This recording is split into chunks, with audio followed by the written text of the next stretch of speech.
During World War II, the town of Mantis Falls was run by a mob, and you, a witness, have seen something that you weren't supposed to see.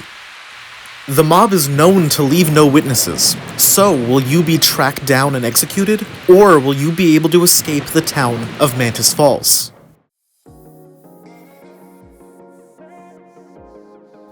Hey all, welcome back to the Board Game Archives. Now, we haven't done a review in quite some time, so consider this a sort of Season 2 of our review series.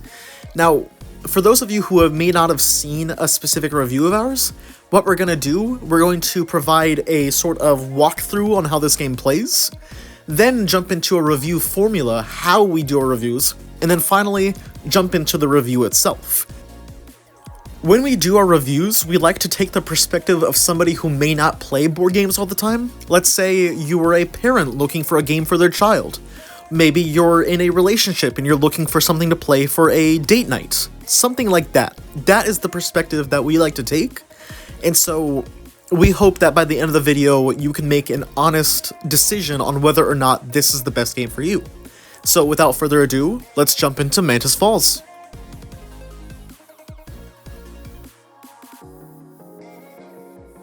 Mantis Falls is a game that I'm going to call cooperative, meaning it's both cooperative and competitive at the same time. More on that later. In Mantis Falls, 2 to 3 players are trying to escape the namesake city through a sort of snake-like pattern, which can be seen in the center of this sort of playing mat.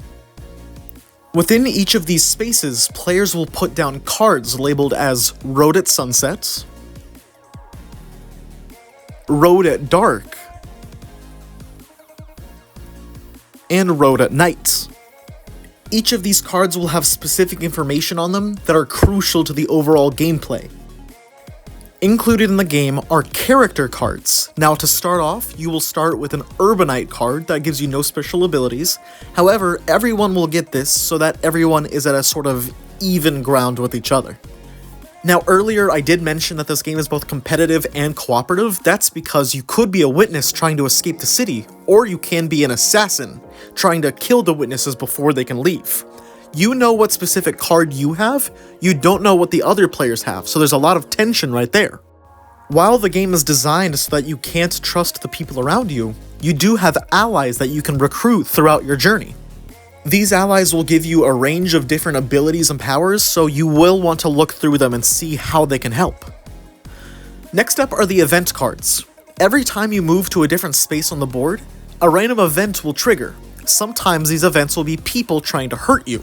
Sometimes it may just be a random change in the weather that doesn't affect your party whatsoever. Sometimes they are seen, and everybody can tell what's happening, or otherwise they can be unseen, meaning that only the person who drew the card can see it. Now to deal with these event cards, you have these action cards. These have a variety of different functions. If you believe that you have an assassin on your team, or if somebody is trying to attack you through an event, you can attack them back. You can also play these action cards to heal yourself, or to move forward an extra space, so there's a variety of extra functions. Each of the cards fall under one of 6 suits. They could either be a Granite, Midnight, Hunter, Amber, Lilac, or Royal card. So when it's your turn to start playing these action cards, if you want to play multiple at the same time, they must match the same suit, meaning you need to play 2 Royals in a row rather than 1 Royal, 1 Lilac. If you were a witness and you truly believe that the other people around you are also witnesses, you can communicate about these cards and sort of put them together to get the best possible value out of them, so that way you can all work as a team. However, if you're an assassin, you can lie about these cards, say that you have a specific card when you really don't, and really screw over the other players. So it's all about trust. Now, one final thing of note are these life trackers. As you go throughout your game, you will receive wounds, and if you take in too many wounds, you could die. So these life trackers help you follow how many wounds you've taken, when to sort of conserve your cards, and if you need to heal yourself anytime soon. If you're an assassin, you can really use these to track who to target and kill. Now finally, with all that yapping out of the way, let's get into how the game looks when you play through it. So our 2 players here are going to take a step forward and draw an event card. This event is called Scene Opposition, meaning that there is a bad guy trying to hurt our two players and both of them can see him. He's going to try and hurt them, but they can fight back. Our players will now play action cards. So on the left we have Private Call, which allows a player to take in multiple allies, and on the right we have a Pocket Knife, which can be used to fight off that scene opposition. Now our players can continue unimpeded with some extra help. Now sometimes you can use these attack cards like that Pocket Knife against your other players. Take in this card called Call in a Hit. This can be used to apply massive damage against another player. If you're an assassin and you're trying to kill a specific witness, you can call in a hit against them. If you're a witness, however, and you believe there's an assassin amongst you, you can use the Call in a Hit card against them. Every player gets one Call in a Hit card, so this is for you to use in a worst case scenario. If you have an action card that you're not really feeling, you can put it at the top of the mat in a section called Conserved Energy. Another player can take any of these cards at any given time, or by taking all 4 of the cards up there and throwing them away, you, the person who threw those cards away, gets to heal yourself by 1 wound. If throughout the course of the game you collect 10 total wounds, you go into a new sort of phase called Last Gasps, where you're able to do a few more actions. If you're not able to pick yourself back up by the time that your last gasps are over, you're dead outright and you lose the game. Play continues in that specific format, moving forward, going through event cards, using action cards, attacking the enemy and attacking each other, until all players reach the end of the road, or until one of the players dies. If you manage to get all the way out, the witnesses win. However, if the assassin manages to survive, and if the assassin manages to kill one of the... So as you go down this road and escape Mantis Falls, make sure you find somebody that you can trust and hook onto them as much as you can. For further play, Mantis Falls provides 3 different game modes that you can add on to the original game, those being Full Circle, Triad, and Under the Rose. Each of these have different gameplay styles and add more to the original game, so if you find yourself wanting more, there are different options for you to play through. Finally, there are these little baggies that you can add each of your cards into, as well as a bag for your pieces, such as the character models and the buttons you put on your wound trackers. Extra blank cards are also provided if you want to add in any sort of house rules. And these special little plastic screens are available for each of your cards, so that way you can have your cards last longer and be protected from things like grimy little kid hands or the elements if you're playing outside, or anything of the sort. Finally, there are these little reference cards if you need to check back on the rules.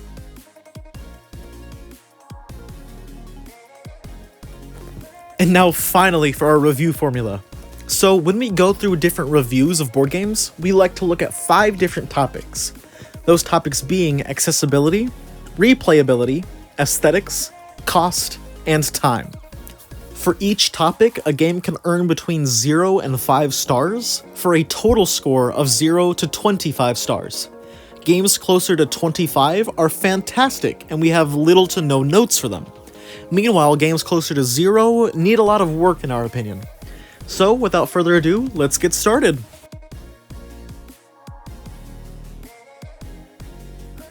For accessibility, we like to look at games through the perspective of somebody who may not play board games all that often. Earlier I had mentioned a parent maybe trying to buy a game for their child, or maybe a person who is trying to find a very fun game to play for date night, or for a friend get-together. So for this specific game, we want to give a score of 3 out of 5 stars. This is because it isn't the most friendly game for beginners, and you can see that with how long the gameplay section of this video is. With so many different cards that do so many different things and so many different other things to keep track of, there's really a lot for you to do in this game, and while that is incredible for overall replayability, it does make this game quite difficult to learn. Personally, when I was looking through this game, I had meant to make this specific review video ages ago, but I got scared off by how much there is to learn in this game. So this is something where if you really sit down and are willing to learn each and every rule in and out, this game is incredible. However, you do need to put in a little bit of time and effort in order to understand everything that this game has to offer. There are other things that this game has to offer, such as a specific strategy website, as well as a Spotify playlist for you to listen to as you play. And while those are great, having to go to different websites and doing all these different things just to add to the experience may be a little bit too much for overall accessibility. So while this game is fun and very replayable, at the same time there's a lot of work that needs to be done to fully understand how the game operates. Replayability is exactly what it sounds like. Does the game provide enough useful and worthwhile content to have players come back and play over and over again? Now for Mantis Falls, we're going to give a very easy 5 out of 5 stars for replayability. As I mentioned in the previous section, there's a lot to balance in this game. The event cards, the action cards, you don't know who's a witness, who's an assassin. There are so many different things for you to do, but this game balances it very well in such a fun and unique way.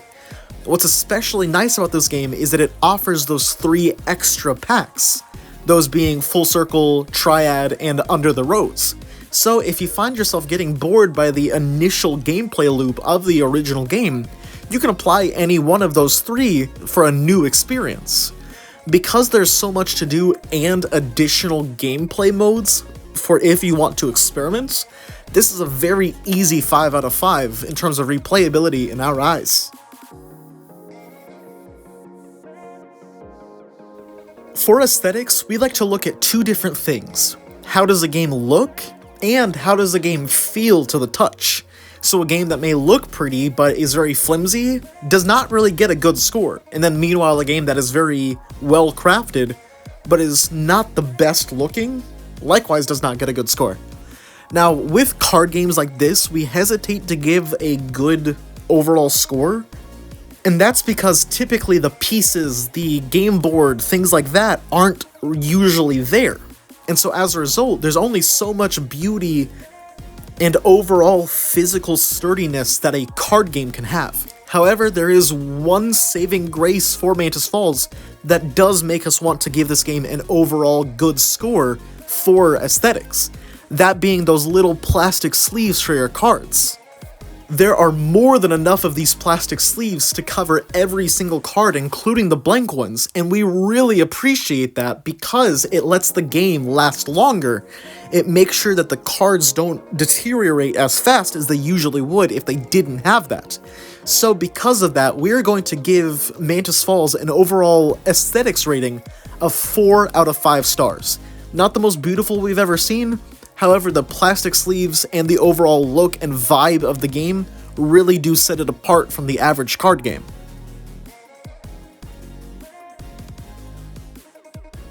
So for time, we like to look at how long a game takes to set up, play, and put away.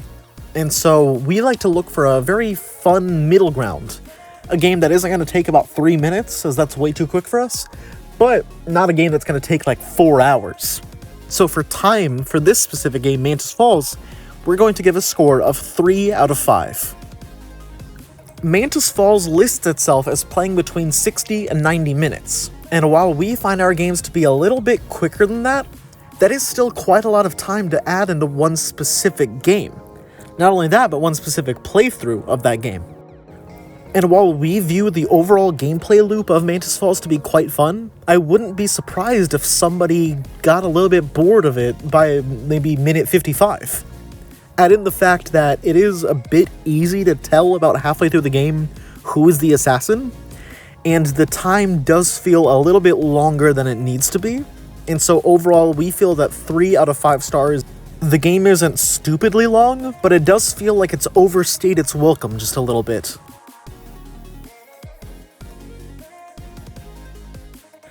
Lastly is cost. Does the quality and quantity of a game's components justify its price tag?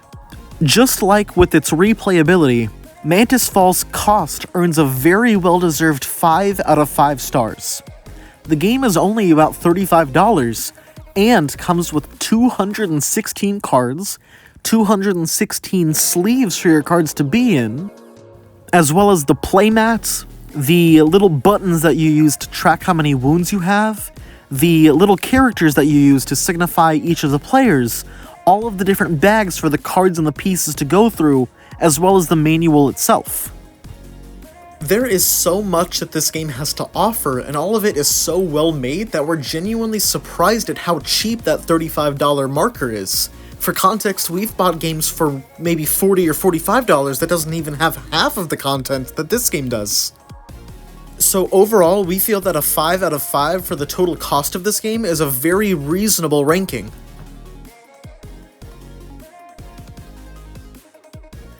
And so overall, we're going to give Mantis Falls a total of 20 out of 25 stars.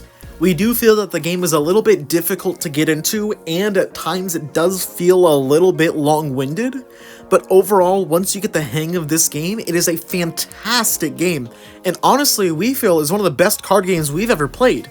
So if you're looking for a new game to add to your overall collection, make sure you take consideration of Mantis Falls.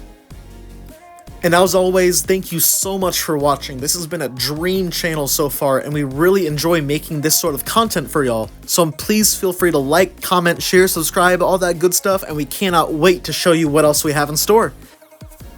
See y'all next time here on the Board Game Archives.